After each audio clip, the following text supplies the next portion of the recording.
like to call the meeting to order. Rebecca, please call the roll. Hallie? Yes. Anderson? Yes. Candy? Yes. Rasmussen? Yes. Ham? Yes. Toohill? Yes.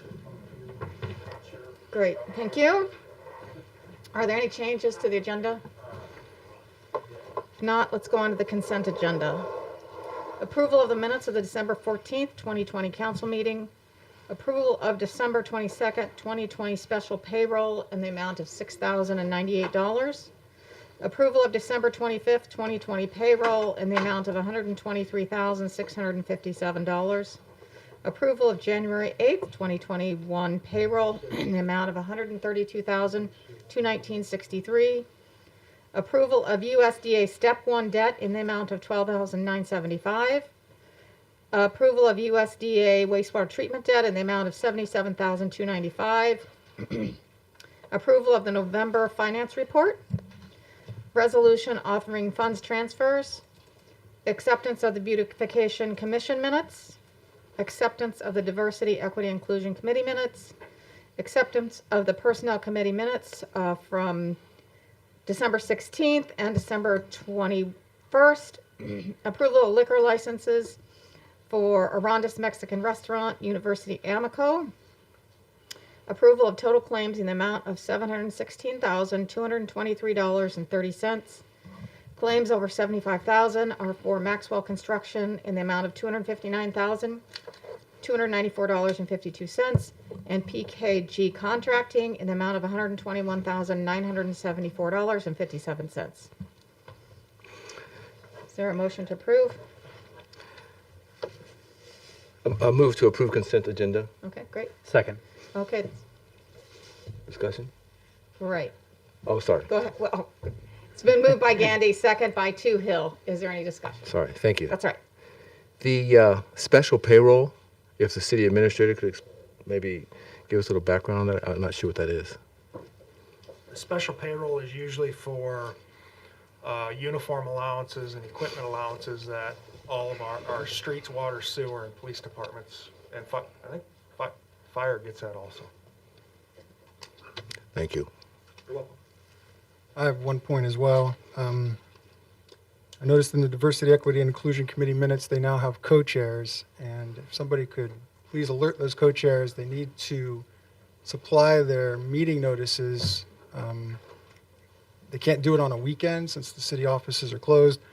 This, in fact, is a change to state law that the legislation may be taking up this session, which would exclude weekends from the 24-hour advance notice of public meetings. So you can't post something on Sunday and then have the meeting on Monday if this new law passes.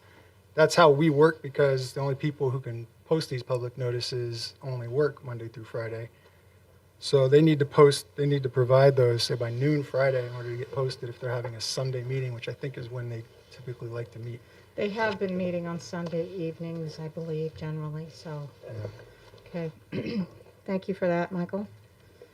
And we'll communicate that with them again, or in addition to what we've communicated previously. Okay, if no other questions, please call the roll. Gandy? Yes. Toohill? Yes. Rasmussen? Yes. Anderson? Yes. Ham? Yes. Hallie? Yes. Thank you, it was approved unanimously. Under public forum and appearances, we have, I think, the representative for Rachel Clark. I understand she's not going to be here. This has to do with the office processing fee, so is there someone here to discuss that?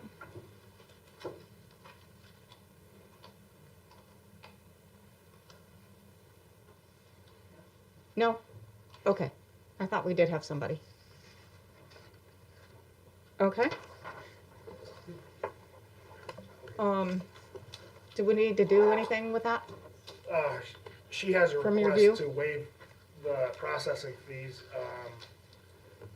that we've imposed, that the council has approved, and we've set forth. I don't remember when we actually approved it, 2 or 3 years ago. At least So a couple of years ago, yeah. that was the request. I would say the council's addressed that and have approved those processing fees, so I don't recommend waiving them at this point. Okay. Council, do you want an official vote on that, or? I would say if there's nobody here to make that claim, we don't need to make Okay. a vote. Okay, let's move on then. Under resolution, action items and ordinances, the first action item is consideration of future fire station site selections. And do we have someone from Klingner that's going to talk about that?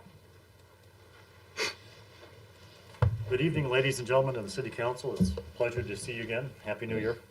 I was just here not too long ago giving you an update, and we've finished our final assessment on the site selection for the fire station assessment, which I believe all of you received a copy of this document. And I'd be happy to answer if there's any questions to open with. I can answer those, or I can go through a very brief summary because I know you have many things to get onto for the rest of this evening as well. Any specific questions right away?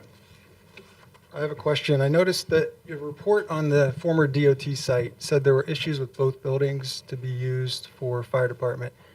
I noticed the scope of work didn't go so far as to completely assess what would need to be done to bring them in compliance, but it's kind of a tough question for you to answer without having done that. But do you see a capability of either of them being able to be remodeled so that they would fit the current fire code? There could be some remodeling done. So what happens in the building code that's prescribed by the state of Iowa, the 2015 International Building Code, when you take an existing building and you start to remodel it, sometimes you have to do extra things to it. So when you take the occupancy use, those are both considered offices, and now you try and change it into something completely different, like a fire station, they're going to require, as you make remodifications to that building, you also upgrade it to the current codes. And both of those buildings were built in the late 1950s, I believe. And the building codes at the time didn't prescribe as much, particularly in structural elements for what a building needs to be able to resist.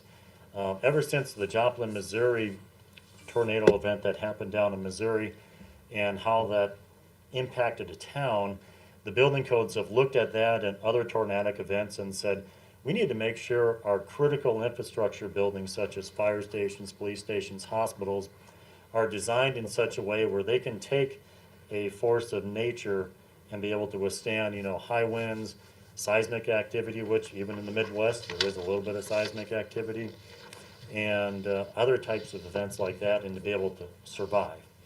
And so knowing that we'd have to make sure we upgrade the building, but also upgrade it structurally to meet the requirements of being a modern fire station, those two structures do not meet those two from our basic architectural assessment. And depending upon which building, if you decide to hone in on a building, as it's recommended in the report, we'd recommend then have the structural engineer come through and do a detailed assessment to determine, what parts of the building can still be reused. We're very confident haven't done the study, but most likely the foundation is going to be fine. It's going to be a matter of how the exterior walls are created and how's that roof attached. Because we all know that tornadoes, even the derecho event, how that can easily take a roof off the building and send it 3 blocks over. With the age of those buildings, those probably were not robustly as constructed, even though they're government buildings. They don't comply with today's standards if those were built to be new. And with the fire station being, I look at that's a 50-plus year investment for a community. You'd want to make sure we have the right building selected if we're going to reuse the building. So just to reiterate, your scope of work for this was looking at the site itself, but we need to do a whole other study of if we decide to hone in on this property, structural analysis and the like. Yes, we looked at the sites with the drive time study, and then myself as one of the architects. If you notice in the back of the report, we do provide a fairly detailed photographic study of the buildings as we saw defects of, I say, of an architectural nature. Architects and structural engineers are different from between a medical doctor and then someone that works on your bones all day. And so as a licensed architect, I'm very qualified to be looking at buildings and be able to say within a certain extent, this doesn't comply, but in terms of the newer structural codes, but if we know what's going to happen to the building and how it's going to happen, that's when you want to bring the structural engineer on to look at it from the key point, or if we're going to reuse certain elements of a building, let's analyze the parts of the building that you would want to reuse and make it a focused assessment, so that way it's the targeted for what you would like to be able to do. So could you be brief and just tell us one or two points on each, why you came to your conclusion that you did? I know you've been here before and kind of briefed us, but not everybody from the public might have seen that. So if you could go through that again, that I Certainly. think would help the public And have a good so- understanding. Yep, that's very fine to do. Our assessment was based upon 2 points, doing a drive time analysis of 5 different sites throughout the city and those locations. And then 3 of those sites had buildings on them. So we assessed, if we are located in one part of the city, how does it affect response time to other portions of the city? And we have detailed maps for that. And then also if there is any existing buildings, doing a architectural assessment of those buildings. And so the sites that were located, the first location was the corner of 12th and Broadway. Second location, which is an empty site, south of the jail. A second site was the corner of 4th and Low, commonly known in town as New Chicago, up by the railroad crossing, and that's an empty site at the moment. Site number 3 was the 300 block of West Briggs, the former DOT site. Site number 4 was 104 North 2nd Street, the existing fire station. And site number 5, out towards the eastern end of town, is at the corner of Highland and Jefferson, the old helipad over by where the hospital used to be located, which is now a senior living center. And so with Klinger's assessment of the buildings and the site, and my experience of being a volunteer firefighter, first responder for 14 years, we try to give you advantages and disadvantages of these different site locations, so that way you can make an informed decision. It's my job as the architect to be able to investigate the facts and present the facts, the pros and the cons, and you as the elected body to decide which direction you'd like to move forward here next. So the corner of 12th and Broadway, this site here puts you out towards the more western end of town. And one of the advantages, it's a very large site. One of the disadvantages is that site drops off very quickly. And there's a fair amount of water flow that goes through that area. And so we felt that as far as a building location, plenty of room for a new fire station, but maybe not the best suited for having enough level land up at the road level. That could require having to bring a considerable amount of fill in to have a level building pad to put the building on. As far as the drive time was concerned, the coverage area of 4 minutes without traffic, you're starting to lose eastern parts of the town and northern parts of the city within that 4-minute radius. That 4-minute drive radius is important for your ISO ratings, and I explained what that was. So as a community, you have the public protection classification that the insurance companies look at in terms of how well is your community able to respond to not just one fire event, but several fire events. So a scale of 1 being the best score, 10 being no fire protection, your community already scores well at a 4, which is very commendable, especially considering the fact that you have railroads in town. We want to make sure that we do nothing to jeopardize that score of a 4. So drive time, response time is part of that. How do you cover your town to be able to provide response to fires? And so that's what part of the drive time assessment was for, was to look at that. That 4 minute, it's a critical response time that they look at in that public protection. So that's why there's such emphasis on the 4-minute drive time. So that was site number 1. Site number 2, the corner of 4th and Low. Again, this is an open site. The topography of that site, you have slope happening in 2 different directions. It's a very steep slope, and the city does not own all the land there presently, so there would be a little bit of site acquisition cost. You still have utilities nearby. One one of the, so the advantages, it's sizable enough to it, but you might still need to have another piece of property to complete that. One of the disadvantages is you're right next to the at-grade railroad crossing. So if you want to be able to respond to the southwest part of town, and when you look at the map, southwest Fairfield from there, there's a sizable amount of town there. You're starting to lose a little bit of that coverage in that 4-minute time period. And so we felt that with some of the challenges there, that might not be an ideal site. Now granted, that's not too far off the city center either, but just having to go down to where the railroad underpass is takes time off when you have to get to the west and to the southwest parts of your town. Site number 3, the former DOT building. You have 2 buildings there on site, and both were constructed in the 1960s. So the 2 buildings, I would say the building that's on the east side of that lot is a lighter constructed building. There's more wood framing inside of it, and that's what we would call a type 5 building construction, so it's a little bit lighter. Probably not going to be as stout as you would like it to be for a fire station.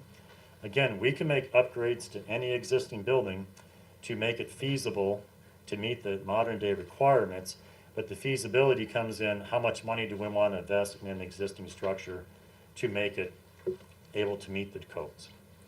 The building on the west side, about the same time period from the 1950s, 1960s, it's a more stout construction, but brick on the outside and less wood structure into it, but it's also has some elements that structurally will have to be studied if we're going to want to reuse that for a fire station and make that targeted investment of studying it to make sure that if that's the building we choose to reuse, what do we need to do to it to upgrade it to make it code compliant. The site does have, appears to be long enough on both entire site, keeping both buildings to be able to provide a drive-through fire station where the vehicles can come drive through without having to back into the station is probably not going to be as feasible just because it's a narrow site at the same time. So most likely what could happen is that one of those buildings would end up either being heavily remodeled or demolished and a new station built on top of that site. Drive time, very similar to what you have at your existing fire station and good coverage throughout the city. Site number 4, which was the existing fires, I do want to go back to that as we talked about those existing buildings. Part of our scope was not to perform an asbestos analysis of the buildings. We did note there could be some suspect materials over at least one of the buildings, the west building. And if you would like further assistance with doing the asbestos study, we can certainly do that. But that was not within the confines of this report. The 4th location on 2nd Street, your existing fire station. Again, this structure here, it's already, I believe, was 1970, 72. So you're talking about a fire station or an existing building that's already 40 plus years into that life cycle. It's not a building that the city owns. It's owned by another entity, the county. And so, granted, the fire station's been operating there for a long time, but that building was, again, built under a time when the building codes are not as stringent as they are now. And if the city were to desire for us to look further at that building, we can look at it structurally, but based upon my architectural assessment, parts of that building with the way the roof is connected to it, I don't think are going to meet those structural codes. My structural engineer will be the one that tells you for sure, because he would have to do the calculations to verify that. Same thing with your other 2 buildings. The way fire stations that are designed now to provide clean atmospheres for the firefighters in the site, in the building, to lower the risk of cancer exposure, there would have to be some significant remodelings done to that building to make it safe for cancer exposure. And so that means the apparatus floor where the vehicles are, you come right off of that garage, you walk right into the sleeping room. That is a risk for carbon monoxide poisoning, and obviously the diesel particulates as well. The kitchen is even elevated and in the bay floor area. Enclosed, but it's still there, it's still an exposure And so we'd recommend that if you were to look at that building, that would require significant upgrades in a building you don't own. And because, again, if we have to upgrade the building, part of the code says if you share that building with another entity, the code could drive you in a way where you have to make upgrades to the complete building. So if we had to make that structurally sound as a fire station, it's not just the half of the building used as a fire station, because we can't upgrade one half and have the other half fall down in a natural disaster emergency. We'd have to make upgrades to the complete building. And again, if you look at a fire station being at least a 50-year plus investment for a community, starting with the building that's already 40 years aged, with some work that needs to be done just to maintain the building, is this where you want to be able to invest the dollars for the city? Again, it's not my decision to make, it's just my job as the architect to report the facts, so that way the council and the city can make that decision. Advantages is that, you know, you got great coverage, you're already there, you got great presence there, and so it's already where you're already operating out of. One of the disadvantages is trying to expand that building. It's very tight. The fire departments, they're making use of the space, but they're starting to outgrow that facility. And the vehicles aren't getting any smaller, and it's extremely tight. If your ladder truck was parked in the garage, and if this was the edge of the ladder truck, and this was the tool bench, it's barely this amount of space for me to walk alongside that vehicle to get in. So it's extremely cramped and tight, and no way to really expand that apparatus bay because you have the property line and the alleyway right next to it. I'll again try and continue to be brief.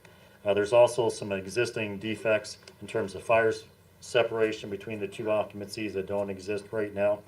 Probably were not required back in the 70s, but you'd want to make sure your fire station was fire protected from the adjacent occupancy that it shares the building with.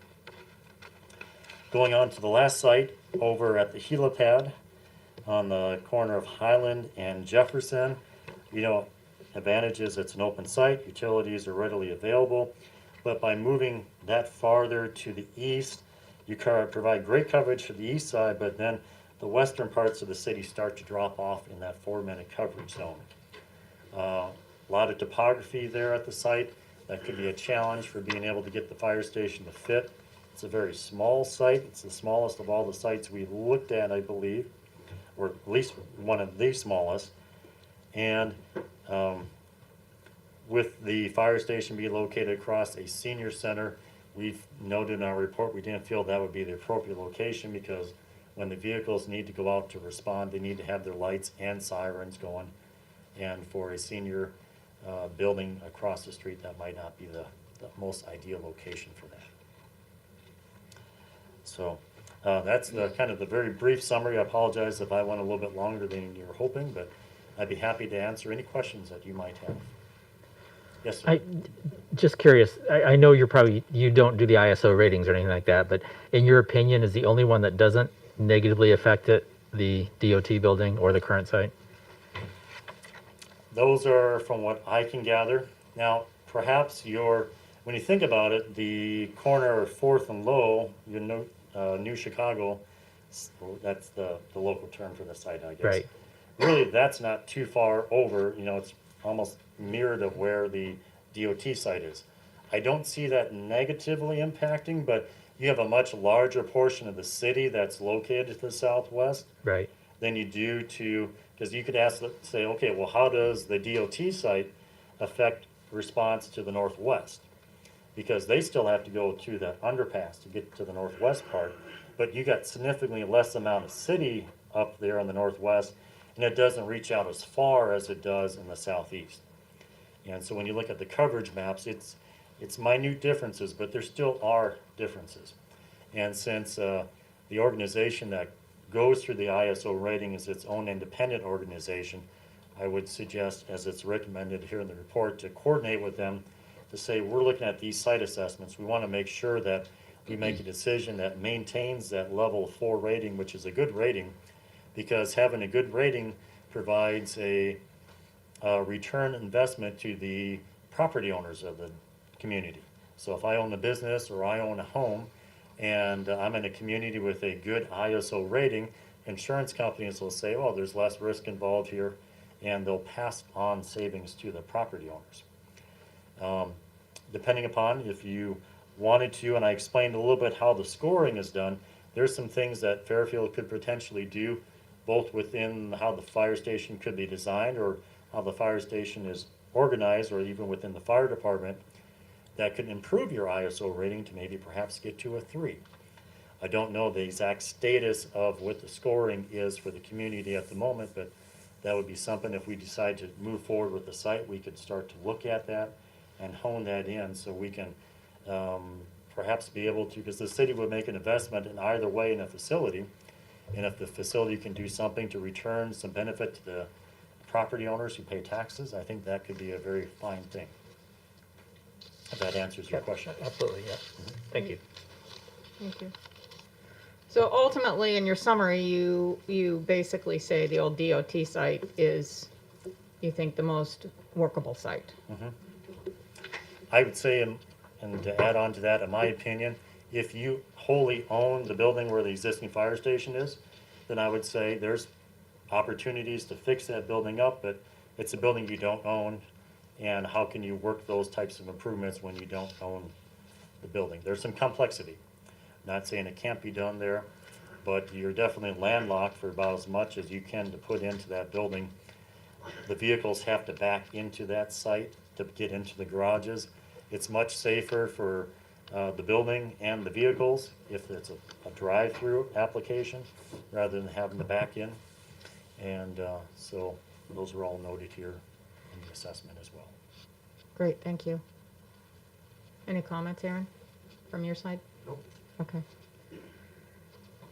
One last clarification. You said the old DOT site would be a back-end scenario as well because of the narrowness. It could actually be a pull-through scenario, depending upon how we work on the site. And so it would involve wherever one of those existing buildings are, we'd be either heavily modifying or demolishing and building new on top of it. I believe at the moment, we can work through to make that a drive-through, pull-through scenario.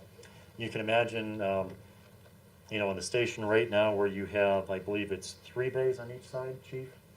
And 3 in the front, 2 in the back, so you got 5 vehicles kind of going out. Now that means you got 5 garage doors lined up so that way each one can pull through.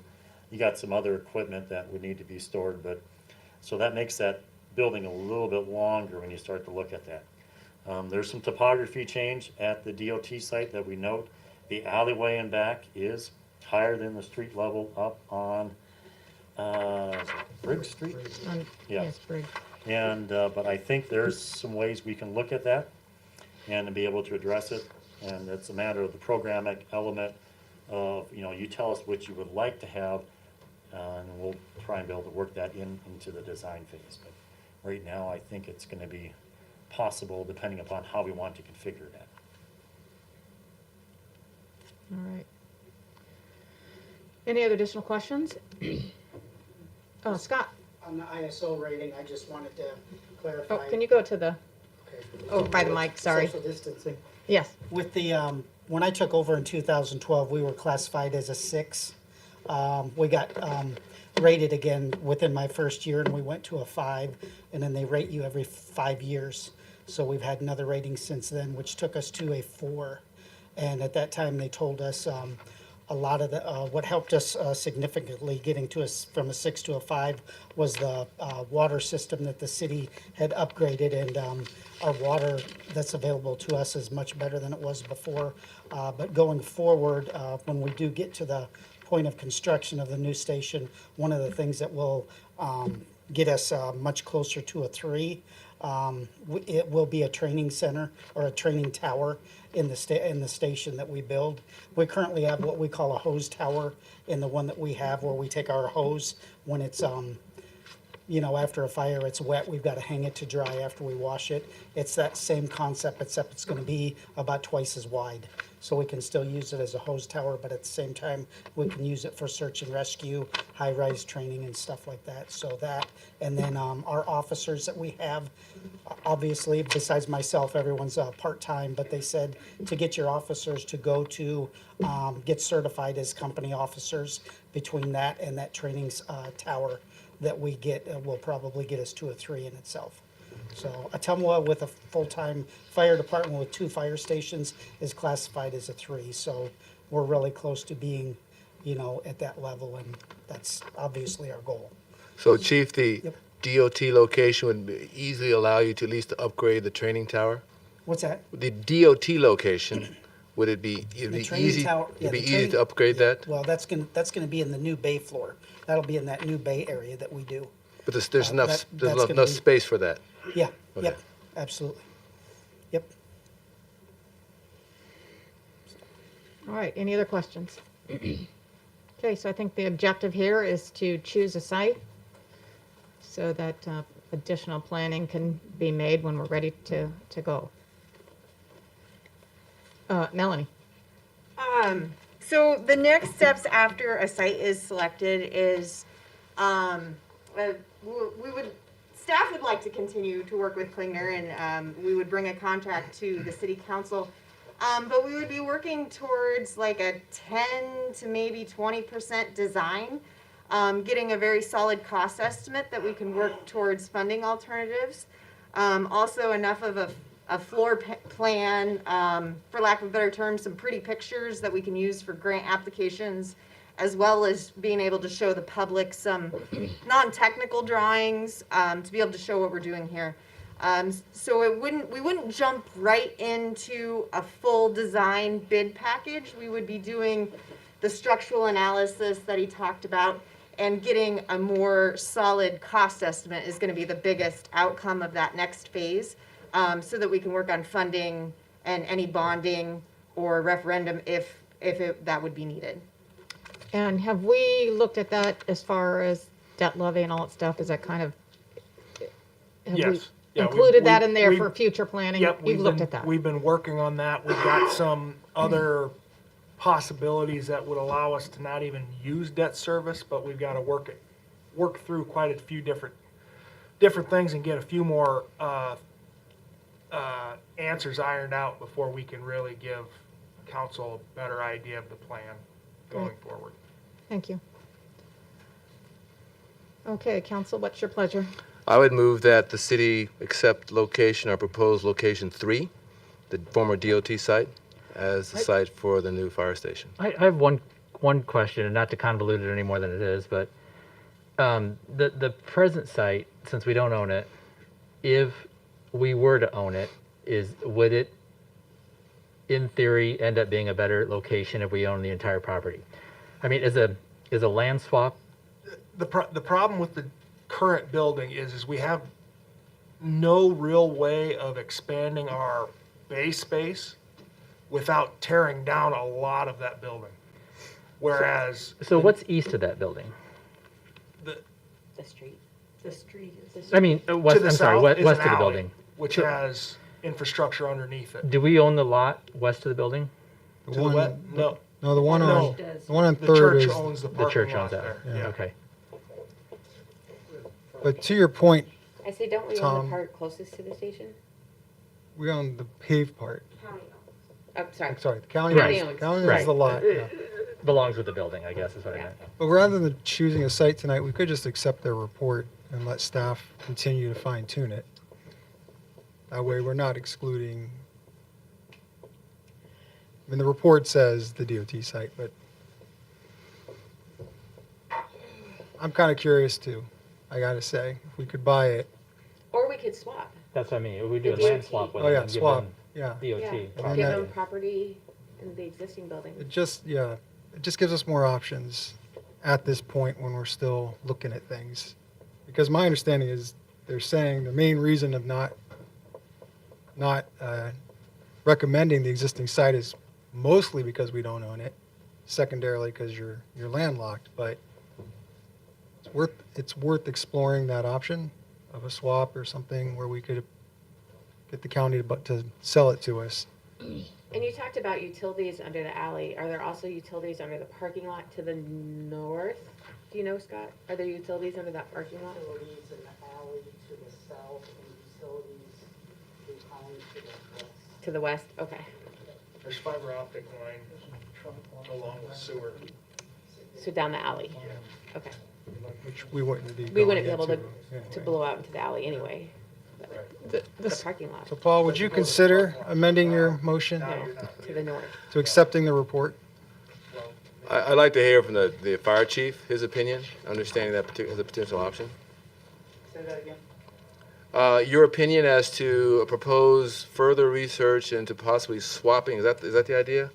Or just if we could get ownership of the existing site, Right. just as leaving that as an option of exploration. Get ownership of what? The existing, site where the fire station- If we own the entire Property. building, in the land. Is that, where do we expand in that one? Where you expand is gonna be the challenge, because you're bordered on two streets. Come to the mic, please. Oh, excuse me. Sorry. Sorry about that. Where you would expand, you're bordered by two streets, an alley. You can only go to one direction if you're able to get to that property. By the time I start remodeling that existing building, you know, we don't have the proper locker rooms currently right now. To be able to put a storm shelter in of some type of construction, it can be done, but we're gonna really be heavily modifying that building. And no elevator in it currently. Your kitchen area that's actually in the bay floor, that's actually elevated as well. So we can't really provide access to that unless we provide some type of elevator to it. The hose tower is actually pretty well centrally located within the interior of the building, surrounded by a building around it. So if we were to try and make that training tower that we wanted to be able to do, that's gonna have to kind of go to external space, which again is gonna start to eat up more space. So I think it's gonna, by the time we start making some modifications to that building, it'll be the question of, it's a 40-year-old plus building. At what point is it no longer feasible to try and fix it up for a use that it can't comply with code-wise without making a significant investment to the building, to any additional site to be able to make it conducive for that use of being able to expand the bay. So overall space at the DOT, just as far as land, that's bigger than our current site, correct? Yes. Yeah. a lot of those issues we're gonna run into at either place. Yeah, So the big selling point of the DOT one is more space. you got more space there, and you have the opportunity, if you were to look at reusing a building for an investment, there's the potential of two. Most likely, the east one, I think, is gonna be less likely to be upgraded because it's much lighter weight construction with the wood construction involved. Could have a better chance reusing that west building, but depending upon how we situate ourselves on that site and which building we decide we want to use, there's still some scenarios there. But the storm center, that one's marginal, and there's no sprinkler system, I think you said, and stuff Correct. like None that of in the there too, buildings had so. sprinkler. Right. The west building on the DOT site does have a 1950s style storm shelter, or if you want to call it fallout shelter of the time, but it does not comply with the modern day storm requirements for that. I mean, it's bunkered down in the basement, but to get the HVAC and requirements to it, that was not a concern so much back in the 50s. So that would involve some remodeling as well. You didn't need to breathe then. No, nuclear bomb was gonna take, yeah. So is your recommendation, even with the grading issues at the DOT site where the alley's at a higher grade than the street, and the possibility it would be taken on the expense of tearing down two buildings, potentially if neither one's reusable, that you are absolutely recommending that's the site we look at and not explore further the possibility of expanding at our current location? What I feel right now that's a very good site for you, given the elements that are on the table, the property that, we don't know if there's property available at your current station. So if you would like for us to do a little bit more explanation in the next phase, we could say, okay, can we reuse that building and study those two sites? I mean, we took 5 sites and narrowed it down to say, here's where we're at. And if you're very serious to still considering other options at that site, I would be open to, looking at in the next phase of work here. I think for what we're asked to do for this report, we've satisfied and hopefully answered quite a few questions for you. And we'd be happy to continue working with the city and the fire department on this project with you. So would you accept his report, the report, and just let What the if we process were continue to to, unfold? what if we were to narrow down the choices from 5 to 2? I think And that's we what asked, the report says. Yeah. and ask for additional, if you want additional information from Klinger, then you can provide it at the next meeting. I think it seems like 3 of us are interested in a little bit more study. I say, I think the discussion with the ownership of the building doesn't fall on Klinger, it falls on Aaron or Scott or Melanie.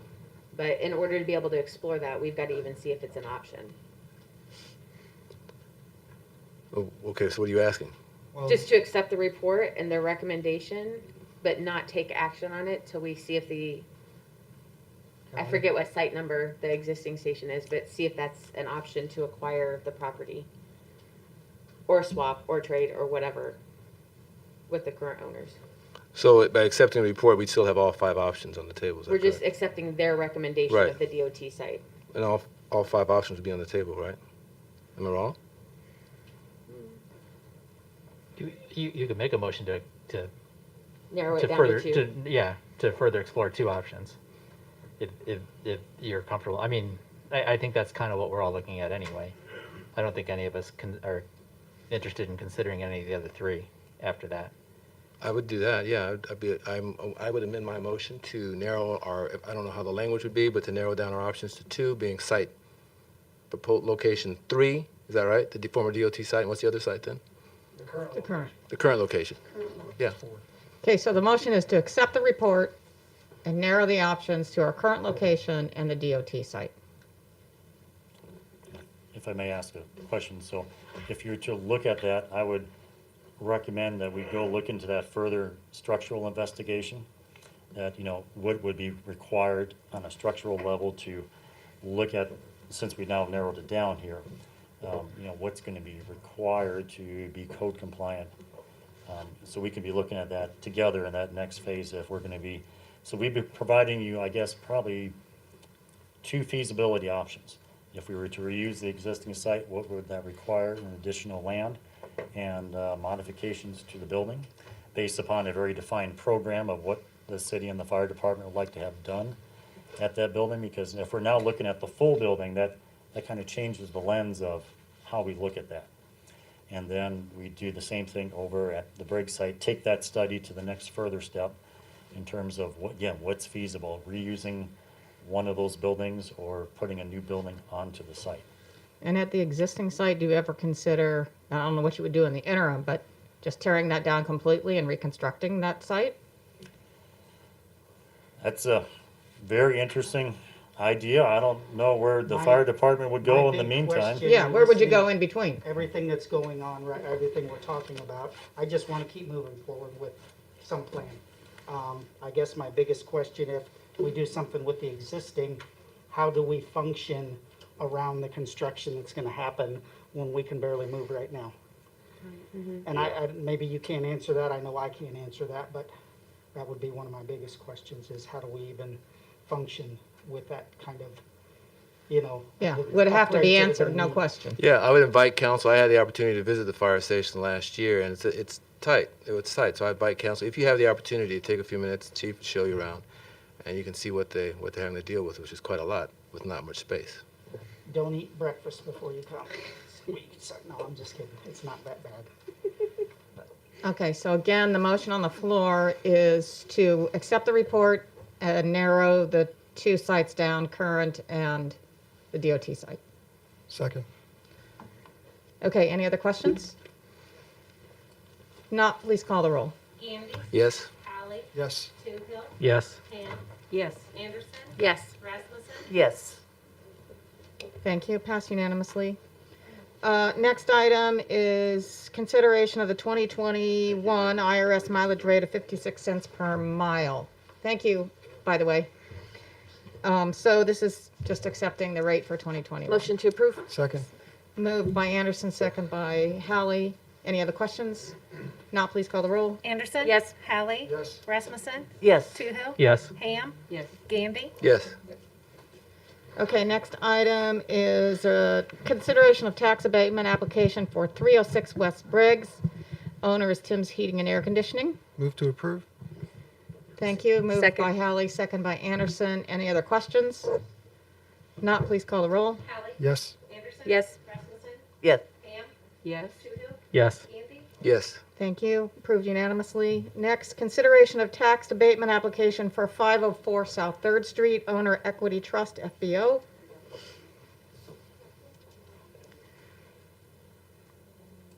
Move to approve? Second. Moved by Hallie, second by Rasmussen. Any other questions? If not, please call the roll. Hallie? Yes. Rasmussen? Yes. Gandy? Yes. Anderson? Yes. Ham? Yes. Toohill? Yes. Thank you. Approved unanimously. Okay, the next item is for a public hearing on the matter of consideration of proposed street reconstruction of Merrill and Carpenter Avenues. Do you have anything that you want to add before I open the public hearing? Nope, I'm here to answer questions or just grab Okay, the project, so- talk about it, whatever you'd like. Any questions, council, before we get started? Okay, so I'll open the public hearing. Rebecca, do we have anybody to? No, no one's here? Okay, so we'll close the public hearing. And then we will move on to the action item, which is, the proposed street reconstruction. So go ahead, if you have things you want to share. So what we have before you tonight is the reconstruction of Merrill and Carpenter. Merrill will start at Highway 1 and go approximately 400 feet to the west, which goes to about the seal coat portion of it. And Carpenter starts at Highway 1 and it goes to just past the Iowa National Guard entrance. The completion date is set for October 29th of this year, which will give you time that can either start in the spring or do the summer, so it'll fit in with the contractor's schedule pretty well. We are bidding as 2 alternates, either a 7-inch PCC alternate or an 8-inch HMA with curb and gutter units. We are going to be widening both of the streets to 27 feet wide, which in the future, what we would recommend is allowing parking, especially on Carpenter, to allow parking on one side. Right now, a lot of the folks tend to park in their front yards, and obviously with a full 6-inch curb, that's not going to be possible. We have it set that the bid opening will be January 21st, and then consideration of the awards at your following council meeting on the 25th. The PCC alternate is estimated at $328,000, and the HMA is $369,000. So with that, I guess I'll open any questions or. It's more of a highlight. As somebody who worked with the 2015 visioning program, I'm really glad to see these pedestrian upgrades that are planned. If you look on page yes, 9, you can see that we're finally putting in curb cuts on the island there Yes. at Highway 1 and South 4th Street. Currently, the whole thing has got a 6-inch curb, so if you're in a wheelchair, any sort of wheeled, you can't pass through it smoothly. So the design will connect the sidewalk that runs north-south on the east side of 4th, and also the pedestrian crossing that comes across Highway 1 from the west side of 4th to the east side. So I'm very glad that that's in there. And we've also got on Carpenter, right now, if you're heading east on Carpenter, you're going right into the intake, Yes. which is a curb as well. So we are adding another pedestrian ramp north of the intake, so now you can have a crossing going there as well. So yes. Yeah, so those will be some nice upgrades in addition to the street being reconstructed. And we will be replacing the detectable loops that are on with 4th Street there with the project. Excellent. And did you say that they would do one street and then the other? Or they Yes, can- correct. We've got it spelled, So people have a specified place that to park on the they other have street? they have to completely finish the one road before they can start the other. It's not such a big deal on Merrill because you got access on both sides, but Carpenter is a pretty long dead end, so we wanted to make sure they can at least park on Merrill depending on which side they decide to go first. And we talked with the National Guard, and they've obviously got access off of Stone now, so they won't be impacted much at all with the construction. Other than, I think the only people that park in there are just the civilian cars that work there every day. They don't use their equipment up on Carpenter much. Great, thank you. I believe this is just out of your normal 2021 street fund. 2020, I believe, because we postponed it because of the whole COVID situation to make sure funds were adequate. Okay, great. So is there a motion to approve? So moved. Second? Moved by Anderson, second by Hallie. Any other questions? Not, please call the roll. Anderson? Yes. Hallie? Yes. Rasmussen? Yes. Toohill? Yes. Gandy? Yes. Ham? Yes. Great, thank you. That was approved unanimously. We look forward to hearing about the bids next meeting. Thank you. Next item, consideration to authorize the Carnegie Foundation to apply for Iowa's Rural Heritage Revitalization Grant on behalf of the city, designated the city engineer as the project manager for the grant. Melanie, can you update us on that? Yep. So attached to the agenda is some basic information about the grant. The Carnegie Foundation wants to apply for this grant, but public entities are the ones that are eligible. So they would be, we would be the grant, we being the city would be the grant applicant. The grant is for up to $125,000. The Klingner report from 2018 showed a total of $800,000 worth of improvements, architectural and structural improvements needed to the building.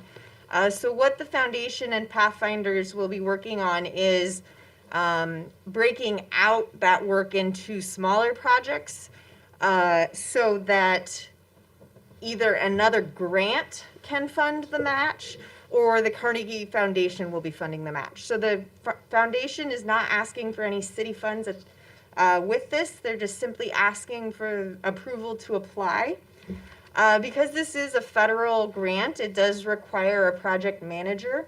With my experience on USDA projects, I can be the manager who files the paperwork and checks that the wages are applied and those kinds of things. So that's the action that the foundation is requesting. Thank you, Melanie. And you've got time for this on your calendar?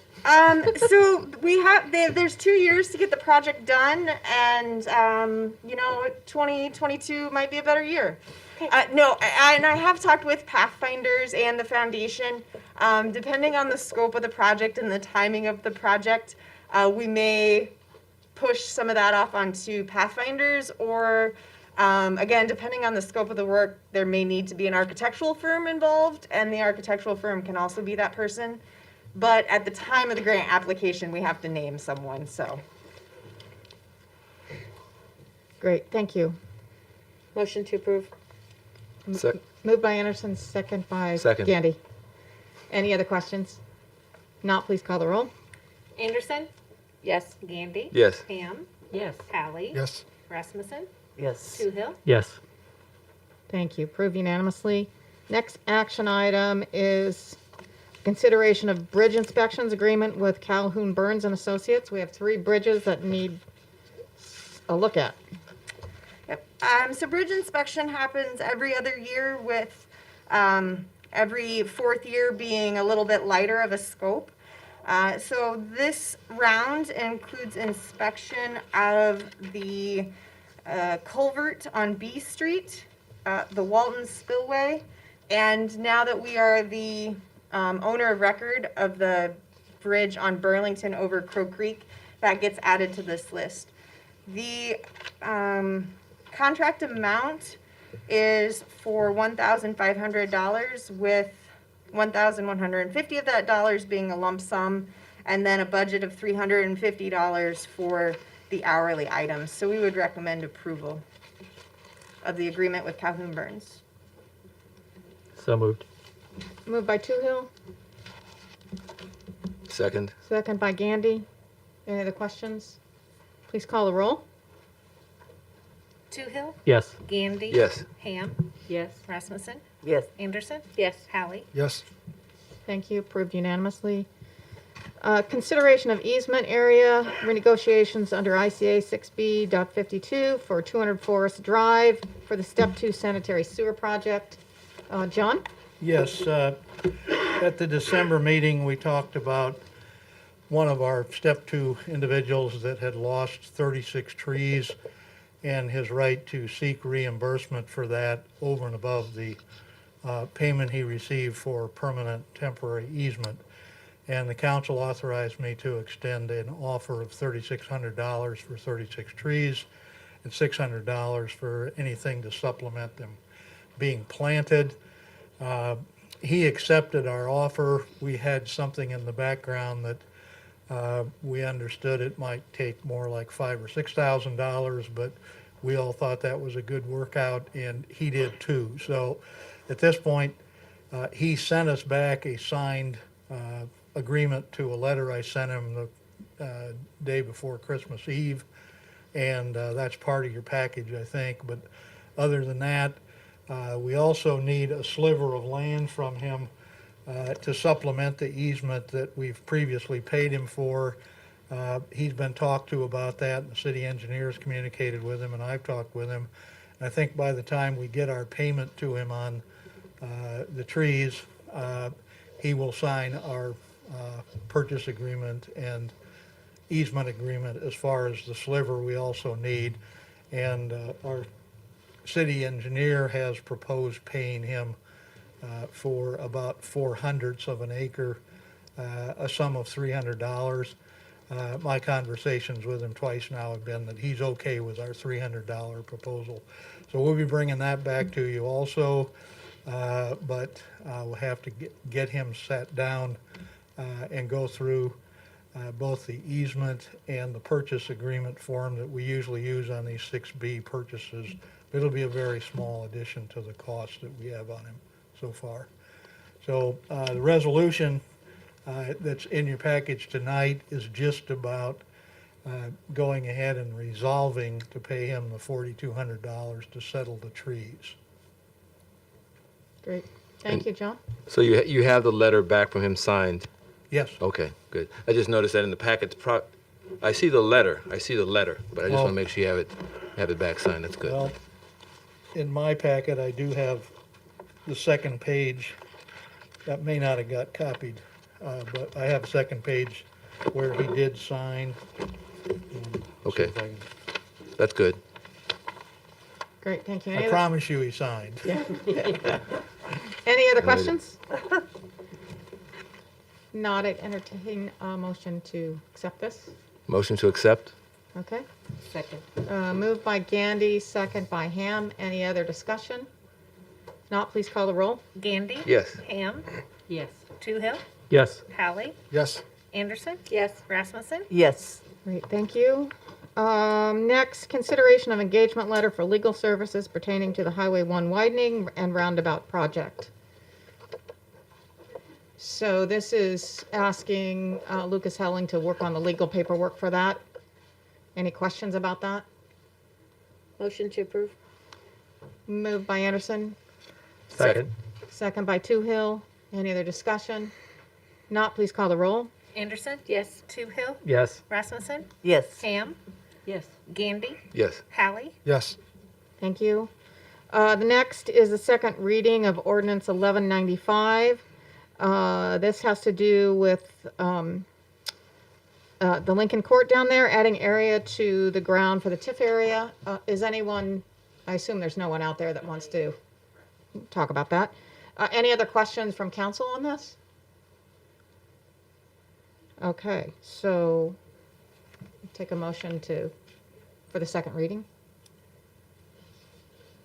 So moved. Moved by Toohill, Second? second by Gandy. Any other discussion? Not, please call a roll. Toohill? Yes. Gandy? Yes. Hallie? Yes. Ham? Yes. Rasmussen? Yes. Anderson? Yes.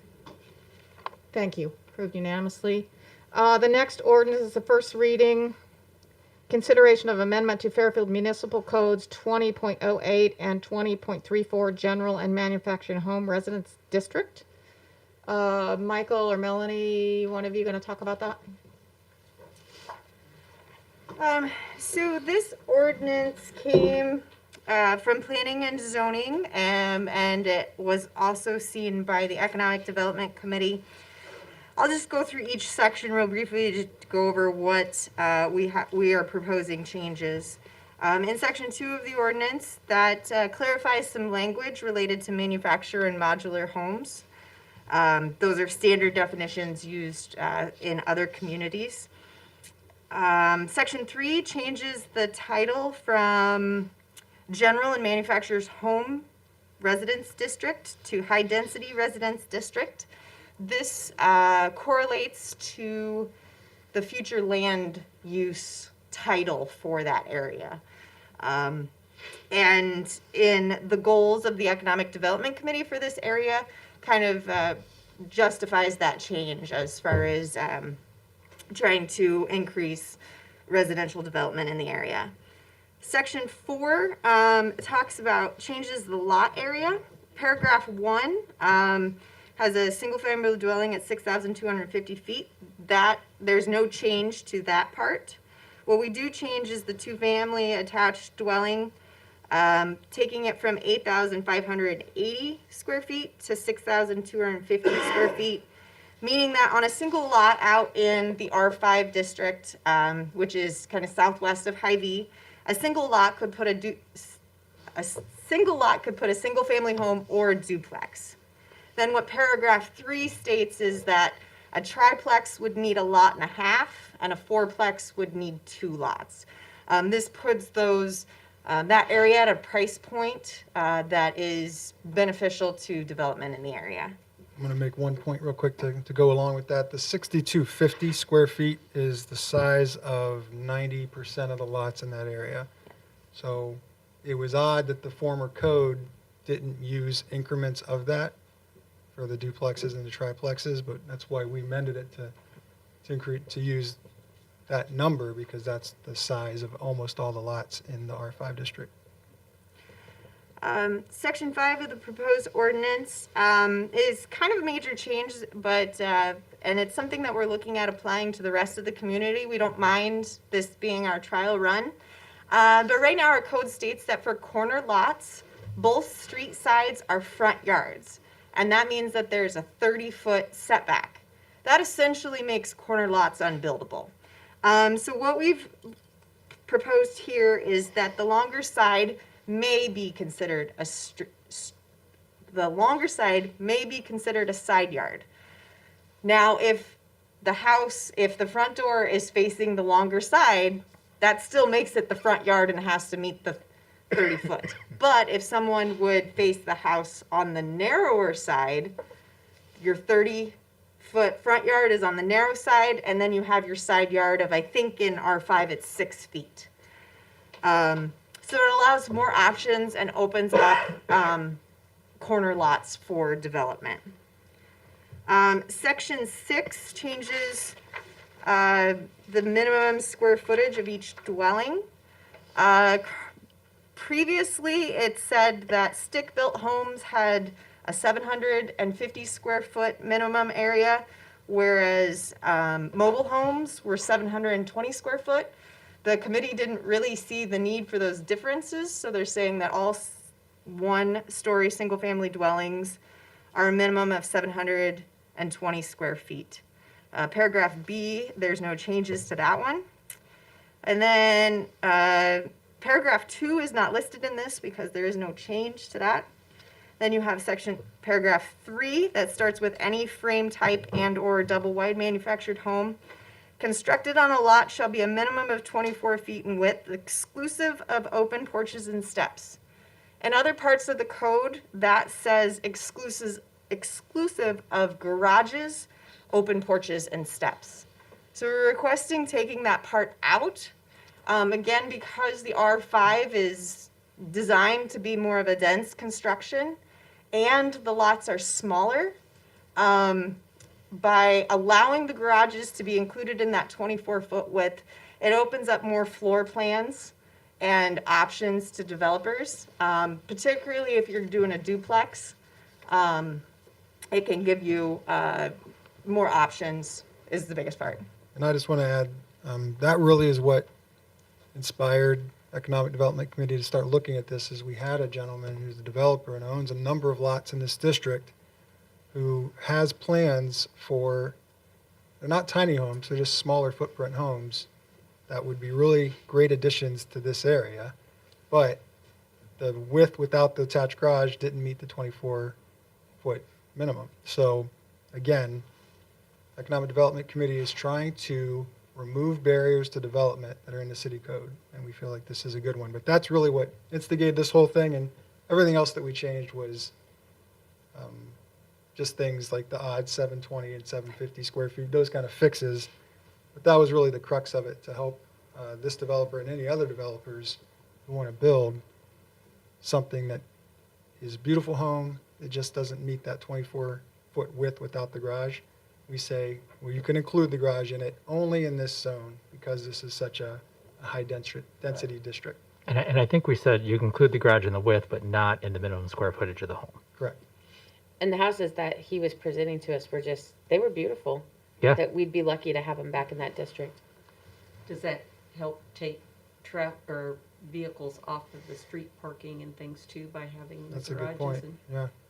It definitely provides an incentive to have a garage versus not having one. And I know that's a big concern with smaller footprint homes is storage. You know, if you can include the garage in the width, that also provides for additional storage for a smaller footprint home. Then paragraph 4 of this section, we simply added the word manufactured wherever there is the word mobile. A manufactured home is a mobile home that was built after 1976. So because of the age of our code, it didn't have both of those terms, and now we've made them the same thing, which in all essential purposes they are. Section 7 adds kind of a disclaimer, because we now, since we no longer have 2 front yards on corner lots, we want to make sure that we don't get too close to a street. The one lot the city owns out there, the right-of-way is a little bit narrower, so we've added the paragraph that in no case can a structure be closer than 20 feet from the edge of the traveled way. Again, just when right-of-ways are slightly narrower, this makes sure that we don't have a sight distance issue particularly on corner lots. So again, those are the recommended changes. It came approved from the Planning and Zoning Commission last week. Great, thanks.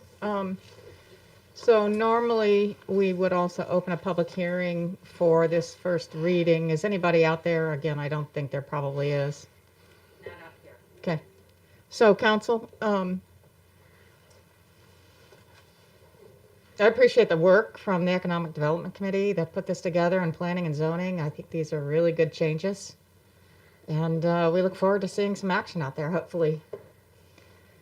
So what is your pleasure?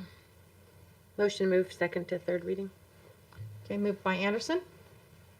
Second. This is our first reading. Oh, I thought it said second. Sorry. First to second. And second by Toohill. Any other questions or discussion? If not, please call the roll. Anderson? Yes. Toohill? Yes. Rasmussen? Yes. Hallie? Yes. Ham? Yes. Gandy? Yes. Great, thank you. Under the mayor's report, first off, I just want to let the council members know that I don't plan to make any changes to the committee structure. I think we want to see the continuity in the structures, and thank you for all your work for 2020, and look forward to working with you in 2021. Board appointments. So we have a handful that are coming off at the end of 2020, and I want to reappoint them. That includes Corey Clem on animal control, Sally Johnson on the Civic Center Board, Dan Johnson on CVB, Joe Hunt, Dave Neff on the Museum Board, and Werner Elmker on Public Access. So I'd entertain a motion to accept those continuations. So Motion. Moved by Toohill, second by Gandy. Any other discussion? All those in favor say aye. Aye. All those opposed, same sign. Thank you. January 9th, on Saturday, was National Law Enforcement Appreciation Day, and on behalf of the public, we want to thank our police department, sheriff's department, and everybody involved in law enforcement, and really appreciate what you've done for us. And on Saturday, we had our first town hall with the chief. Also, Officer Burnett stopped in, and we asked him a couple questions. It actually went 2 hours. I didn't know if we could fill up 2 hours. It was pretty amazing. We had lots to talk about. We had lots of really good questions from the public. And you can still see it on YouTube. Go to Fairfield Media Center. It's out there. I just really want to thank the chief. I think he gave some really good information, either, you know, what the court says, what the law says, what the procedures are. And I just thought there was a lot of good practical information. And also it really, I think, showcased the heart of Chief Thomas and how he cares about the community. I had the opportunity to see it this Saturday, and it was good job, Chief. I think it was a good job. I don't know what you have against the east and the west coast and the east coast, but otherwise it was a good job. Appreciate it. Yes. Yeah, so I hope that, you know, the community will take a look at it. Again, it's 2 hours long, but I think it's worth a 2 hour a watch. So I hope that you'll look at it. And again, thanks, Chief. Do you have any comments? Thank you for the opportunity. It was greatly appreciated. Great, thanks. The last thing I just wanted to mention, and this really isn't under the city auspices, but I got a question today from a citizen, and I just want to put it out there, and it has to do with vaccinations. That there's a lot of information that nobody knows yet about vaccinations and when you're going to be able to get vaccinated. So first off, the City Hall is not being, you know, we're not the first to know by any stretch of the imagination. That will come through our public health. They do have a process, basically, and I'll just give you very basic information. You know, the first people who are getting vaccinated are our healthcare workers. And that's going to take a little while yet before all those healthcare workers are vaccinated. Oh, they're not all vaccinated yet? No, we're doing we're doing another round of each vaccination is 2 shots. We're doing another round of first shots this week. Oh, I see. Because you couldn't take all of your nurses and give them the shot on the same day, because you don't want to have them all have a reaction on the same week. So we had to spread them out. Same thing with our residents. I see. Yeah. And then once those people are all through, then again, these are very general guidelines. The next group will be frontline essential workers, non-healthcare workers. That includes manufacturers, ag processing, food processing, first responders, and also people who are over 75 years old. So that will kind of be the second group. And then the third group will be persons aged 65 to 74, and then persons also from 16 to 64 that have medical conditions that would imply that they might have a harder time with COVID. So again, that's a general way that it's going to roll out. It's going to take a while. So I'm sure that public health will be letting us know more detail and when it's time for that next step of people. So I just, please be patient. It'll come along sometime this year.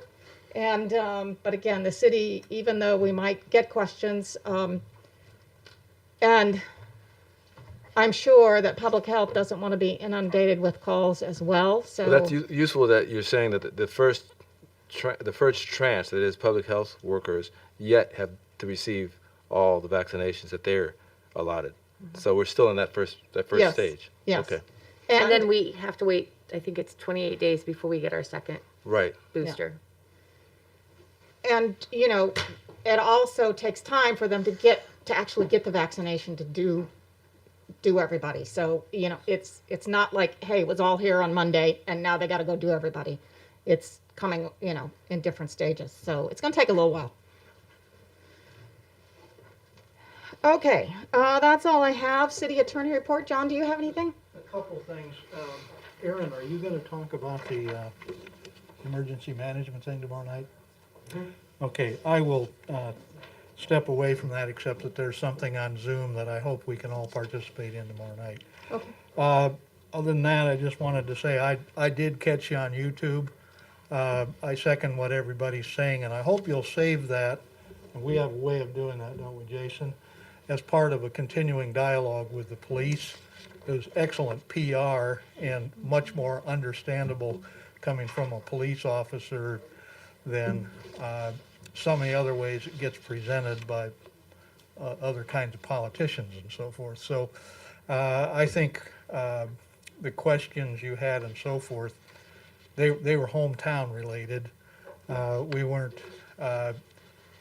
Paul made reference to a couple times that the chief said something about the East Coast or the West Coast, but I guess my thought was Metro versus us is probably different too as far as policing, and we have what I would consider a very trustworthy police department. We have a police department that seldom gets hauled off to Civil Rights Commission or has use of force and that kind of stuff. So congratulations on a nice 2-hour PR. I don't think you scripted it. The questions certainly seem like they came from the community though. So other than that, there's a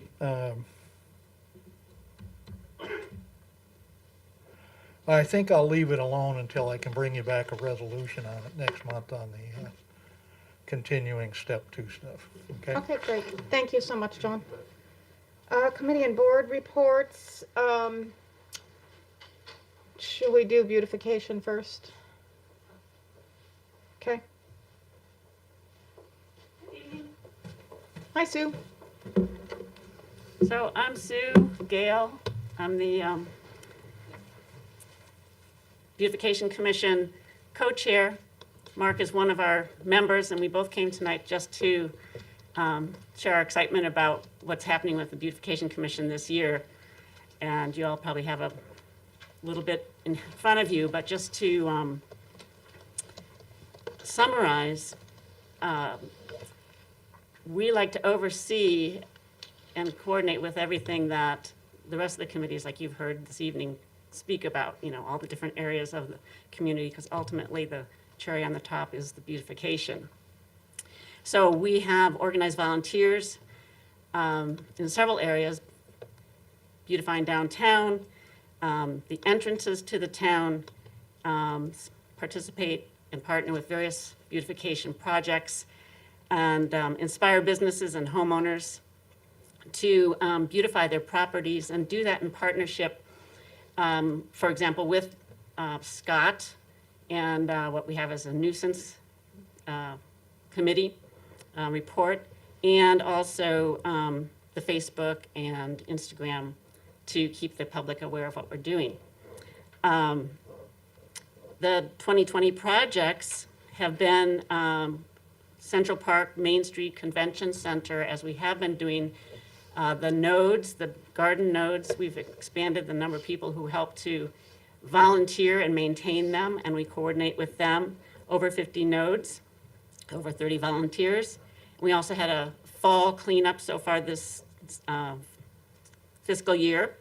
And we purchased replacement shrubs, flowers, and plants for the nodes, and this time in coordination with revitalizing it after the Alliant Energy project, so it's a little extra this year. And the other areas that we're excited about is that we've had volunteers to clean up at the public library. That was new. The Heritage Park flowers were planted and maintained by a volunteer. Pleasant Plains sign was taken over by the Sierra Club to maintain that entrance. We've worked a lot more with the convention center and partnering with them, helping to increase the fall flower presentation there, and also because we had larger planters put in there this year. And then in addition, we have the holiday greenery always supplied by Oakwood Nursery. So lots of volunteer interaction. We had 7 Rose Awards this year for homeowners and 1 for businesses, and we're always taking nominations from the community on that.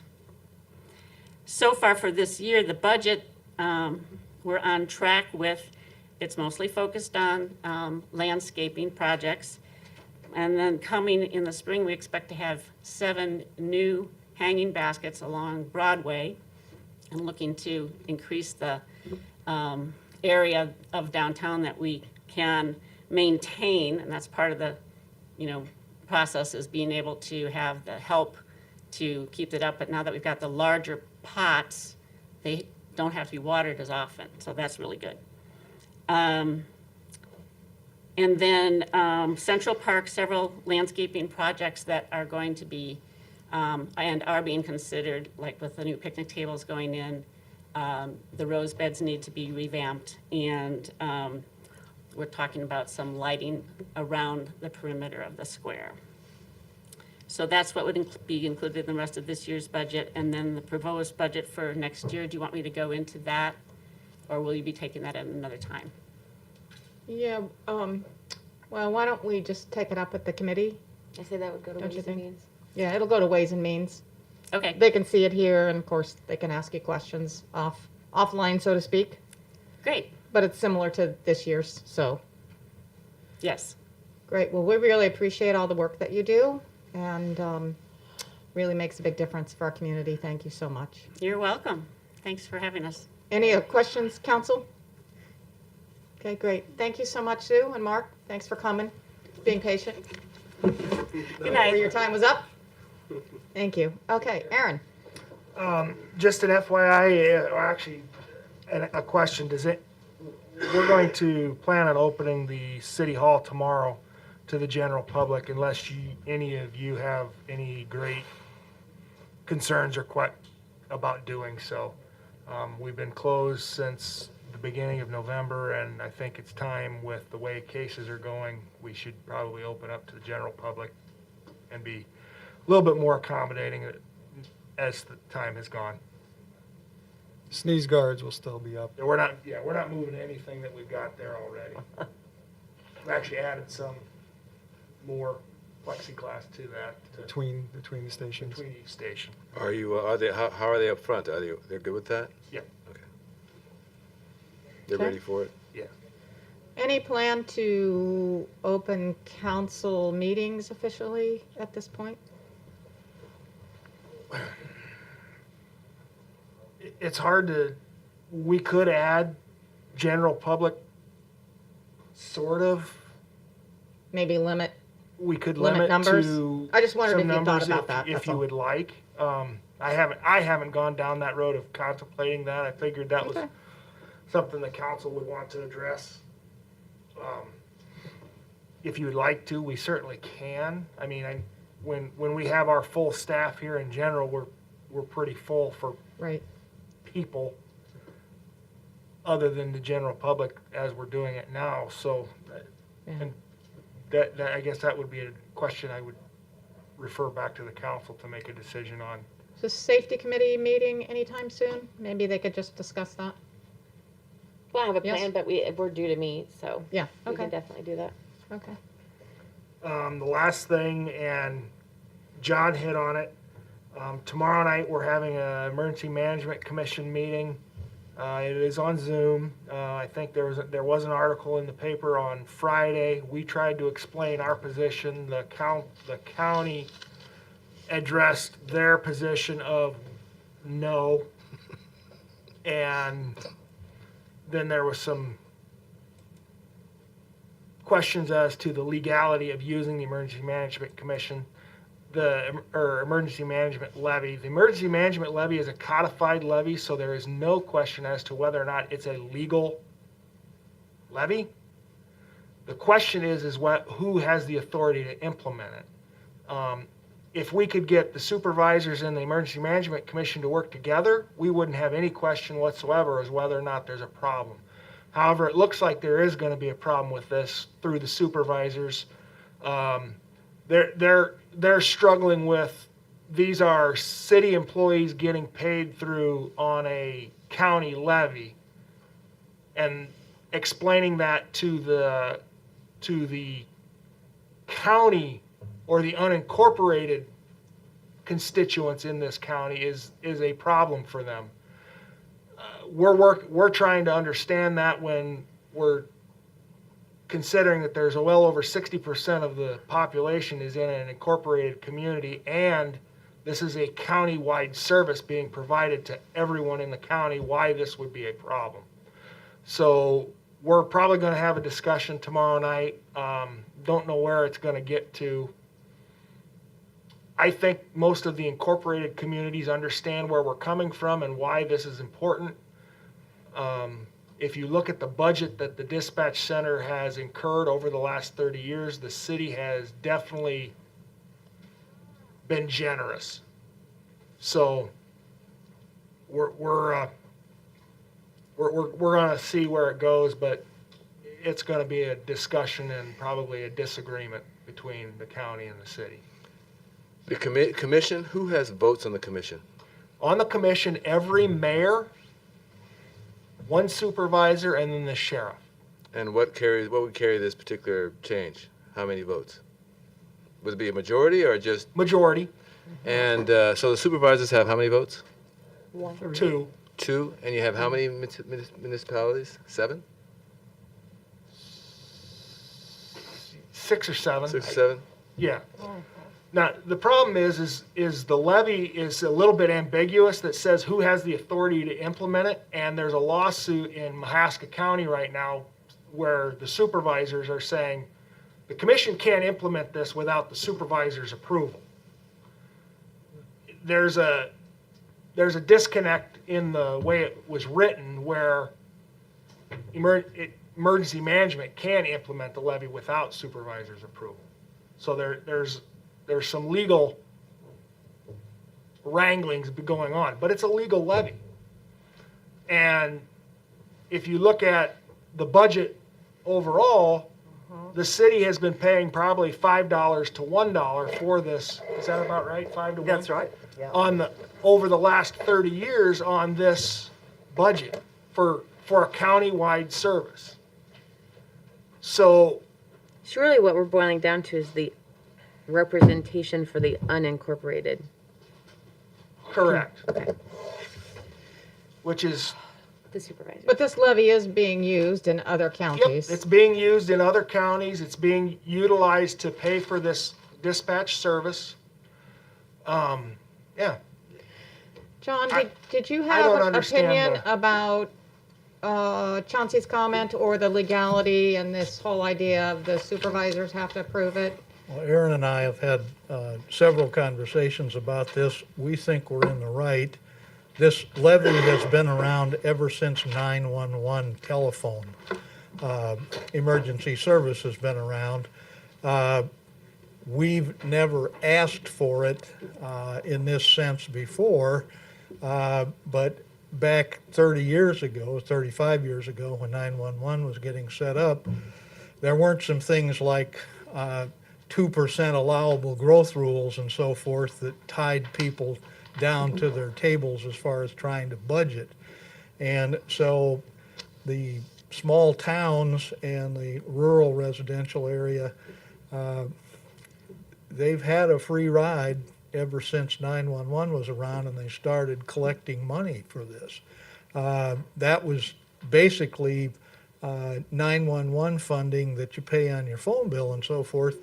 For a long time, that was something that emergency management shared in and so forth, and they never, I don't think, had a crisis in this county that needed this levy before. But the problem is we're really tied in with the 2% allowable growth. I think Aaron struggles with that, and it's just a reality. The Board of Supervisors, their perspective on this and what's going on in the Mahaska County lawsuit is it's the way it's always been done. And the way it's always been done is they put together the broad budget for the entire county, including the city of Fairfield being an ask in that budget, and then the Board of Supervisors passes the budget in the end. That doesn't imbue the Board of Supervisors with the power over what this Emergency Management Commission Board has a right to ask for. They have that by statute, and Aaron hit it right on the head. They could do this without the Board of Supervisors nodding one way or another. But if the Board of Supervisors are going to be against it, they're going to express that. And we'll find out at tomorrow night's Zoom meeting how much against it they are. But we've had a couple of discussions about this. This was raised more than a year ago by the city. It was like a year ago December, wasn't it, Aaron? We actually had a conversation more than a year ago, almost 2 years ago, and then we went with the direction of the county supervisor that was in charge of public safety, well, one of the two, and he directed us to go to the Emergency Management Commission to see if they were willing to do this. And so we've been working on this for a couple of years, and now, and one of the things is they're some of them are feeling that this is rushed, which from my perspective it's not.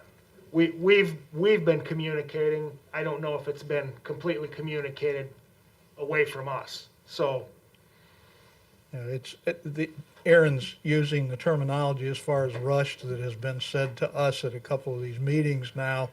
And the thing is, the comeback was just like Aaron said, we asked for this last year at this time, and that was the response then, that we needed more time to study it. And that was coming from the supervisor at the time. But they've had more time to study it. I can't comment on whether I think they really studied it or not before it came up again. But I just, at this point, it's perfectly legal for the commission to do this, and it's perfectly legal to spend it on communication and dispatch. And that's as far as that particular question probably needs to go. Then it gets down to the politics of it's the way they've always done it.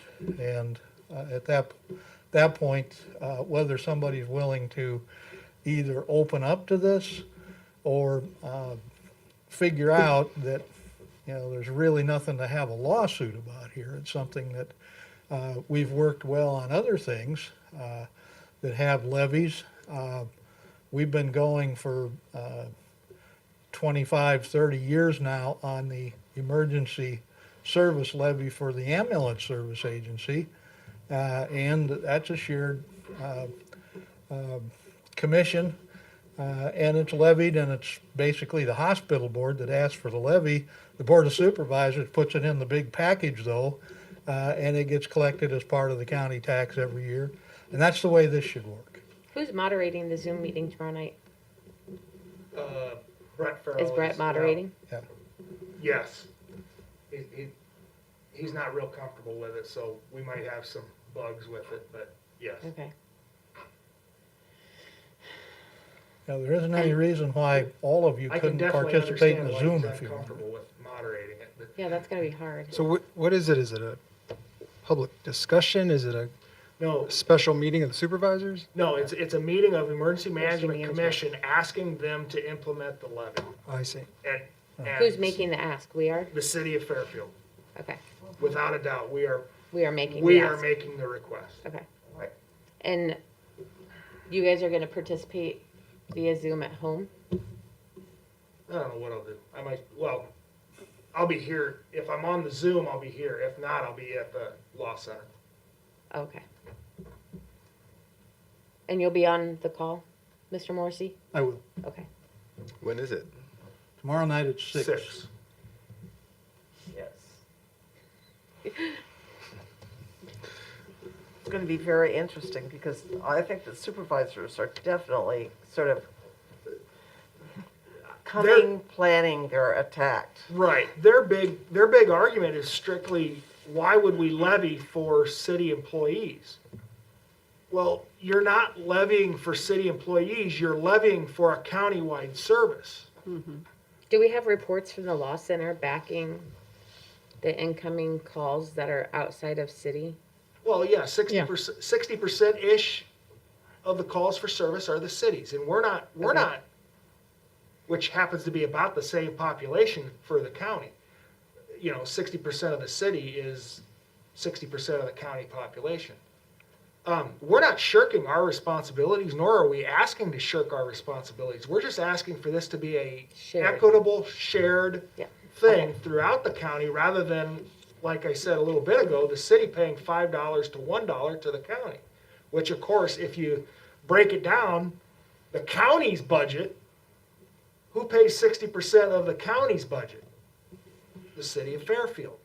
So we're just asking for an equitable distribution of this cost, rather than the city shirking the majority of the responsibility. Now, we looked at this from the standpoint of, after 30 years of people having a free ride, what can you do? Other towns have done this in other situations where they will send, much like our fire services billing sometimes, a bill for the service that's being provided. The small towns make up a little under 10% of our total county population. So that's about a fourth of the 39% that's out there that has not been contributing to this up to this point. The small towns, we have a good relationship with them. Aaron and somebody from the sheriff's department go out with you, Aaron? Well, Mayor Boyer and I spoke with all of the mayors except for Pleasant Plain.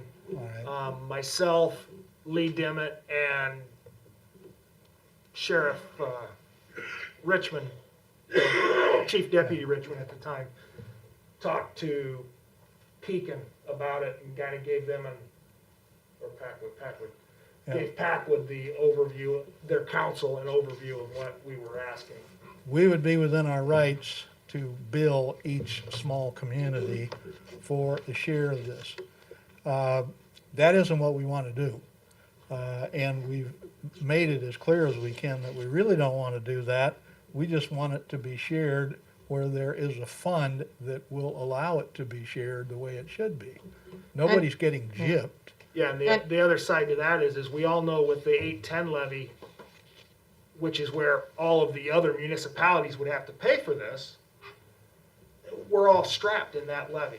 So we can only do so much in that levy. So that's the other impetus to say, well, why don't we look at the emergency management levy rather than our 810 levy?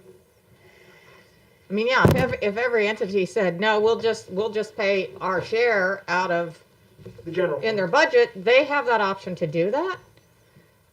But everybody says they can't, or would prefer not to. yeah, and there's not enough room in their budgets to do that. So this is the way to, again, share that cost equitably across the county for a county-wide service. Okay. So I think we're gonna, we have a good case. I think we have good numbers to be able to state our case, and we'll see what happens. I've got the Zoom contact information here. If any of you want a copy of this, I'll get it after the meeting. Okay? Great. Alrighty, anything else, Aaron? Not that I can think of now. Okay. Got them all worked up. Not that I can think of now. You can't think now. Pretty decent.